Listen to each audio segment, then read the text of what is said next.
สัจจะในชีวิต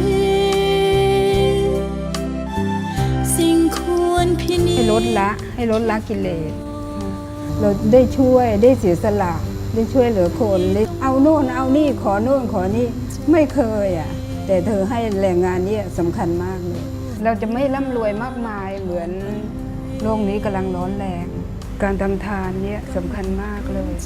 ให้เข้าถึงพระพุทธพระธรรมพระสงฆ์พระรัตนตรัยเรากลัวความตายเพราะเราถูกหลอกเจเนี่ยดีมากๆเลยค่ะทุกคนซาบซึ้งแล้วทุกคนก็ยังร้องไห้อยู่ทุกวันนี้นึกถึงท่านให้ญาติโยมธรรมดาเนี่ยนะรักษาศีล 5บัดนี้ชีวิตมีเวลาแสนสั้นใกล้คืนใกล้วันจบความฝันข้างกองฝนสัจจะจริงยิ่งสิ่งใด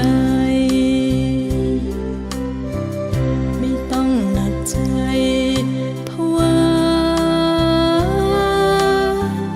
อย่ามัวเผาพรานเวลาด้วยสิ่งไร้ค่าเลยบัดนี้ชีวิต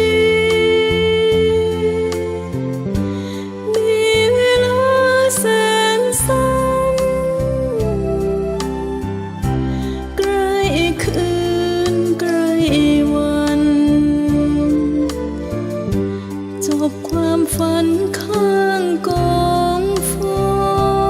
นก่อนที่วันนั้นจะมาเป็นช่วงเวลา